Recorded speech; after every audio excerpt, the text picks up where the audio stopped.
آج سے ایک صدی قبل سلطان عبدالحمید خلافت عثمانیہ کے تاجدار تھے۔ خلافت عثمانیہ کا دارالسلطنت استنبول قسطنطنیہ تھا اور فلسطین، اردن، عراق، شام، مصر اور حجاز سمیت اکثر عرب کے علاقے ایک عرصے سے خلافت عثمانیہ کے زیر نگیں تھے۔ فلسطین خلافت عثمانیہ کا صوبہ تھا اور بیت المقدس کا شہر بھی عثمانی سلطنت کے اہم شہروں میں شمار ہوتا تھا،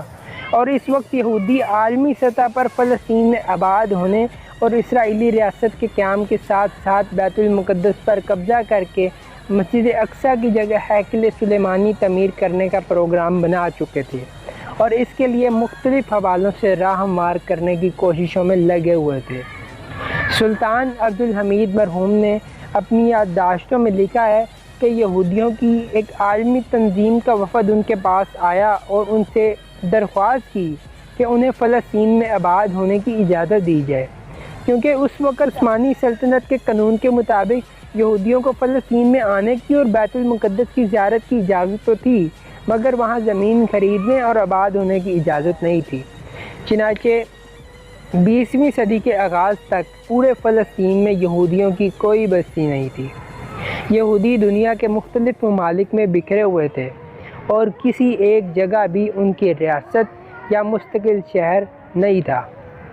سلطان عبدالحمید مرحوم نے یہ درخواست منظور کرنے سے انکار کر دیا، کیونکہ اسرائیل، بیت المقدس اور فلسطین کے بارے میں یہودیوں کا یہ عالمی منصوبہ ان کے علم میں آ چکا تھا،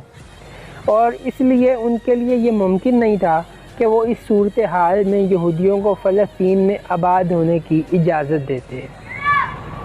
سلطان مرحوم کا کہنا تھا کہ دوسری بار یہودی لیڈروں کا وفد ان سے ملا تو یہ پیشکش کی کہ ہم سلطنت عثمانیہ کے لیے ایک بڑی یونیورسٹی بنانے کے لیے تیار ہیں،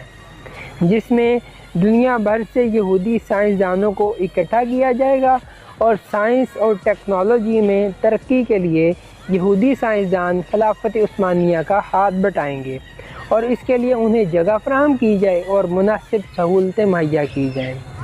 سلطان عبدالحمید مرحوم نے وفد کو جواب دیا کہ وہ یونیورسٹی کے لیے جگہ فراہم کرنے اور ہر ممکن سہولت دینے کو تیار ہیں، بشرط یہ کہ یہ یونیورسٹی فلسطین کے بجائے کسی اور علاقے میں قائم کی جائے گی۔ یونیورسٹی کے نام پر وہ یہودیوں کو فلسطین میں آباد ہونے کی اجازت نہیں دیں گے، لیکن وفد نے یہ بات قبول نہ کی اور بار بار کسی نہ کسی طریقے سے انہیں مال و دولت کا لالچ بھی دیا گیا۔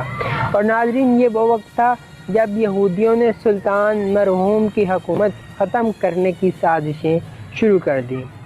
سلطان عبدالحمید مرحوم ایک غیرت مند اور باخبر حکمران تھے، جنہوں نے اپنی ساری زندگی ہمت کی حد تک خلافت کا دفاع کیا، اور اس کے بعد ترکی میں خلافت عثمانیہ کے فرمانروا سلطان عبدالحمید مرحوم کے خلاف سیاسی تحریک شروع کی گئی اور مختلف الزامات کے تحت عوام کو ان کے خلاف بھڑکا کر ان کی حکومت کو ختم کروا دیا گیا۔ چنانچہ حکومت کے خاتمے کے بعد انہوں نے بقیہ زندگی نظر بندی کی حالت میں بسر کی۔ انہوں نے لکھا ہے کہ انہیں خلافت سے برطرفی کا پروانہ دینے کے لیے جو وفد آیا تھا، اس میں ترکی پارلیمنٹ کا یہودی ممبر جس کا نام قراسو تھا یہ بھی شامل تھا، جو اس سے قبل مذکورہ یہودی وفد میں بھی شریک تھا، اور یہ اس بات کی علامت تھی کہ سلطان مرحوم کے خلاف سیاسی تحریک اور ان کی برطرفی کی یہ ساری کارروائی یہودی سازشوں کا شاخسانہ تھی، جس کی تصدیق اب تقریباً ایک صدی گزر جانے کے بعد اسرائیلی وزیر دفاع جنرل مفاز نے بھی اپنے بیان میں کر دی تھی۔ ناظرین، اس کے بعد بننے والی عثمانی خلفاء کٹ پتلی حکمران ثابت ہوئے، جن کی آڑ میں مغربی ممالک اور یہودی اداروں نے خلافت عثمانیہ کے خاتمے کے ایجنڈے کی تکمیل کی اور 1924 میں خلافت کا خاتمہ ہو گیا۔ اس دوران فلسطین پر برطانیہ نے قبضہ کر کے اپنا گورنر بٹھا دیا، جس نے یہودیوں کو اجازت دے دی کہ وہ فلسطین میں آ کر جگہ بھی خرید سکتے ہیں اور ادھر آباد بھی ہو سکتے ہیں۔ چنانچہ دنیا کے مختلف ممالک سے منظم پروگرام کے تحت یہودیوں نے فلسطین میں آ کر آباد ہونا شروع کر دیا، اور وہ فلسطین میں جگہ خریدتے تھے اور اس کی دوگنی قیمت ادا کرتے تھے۔ اور فلسطین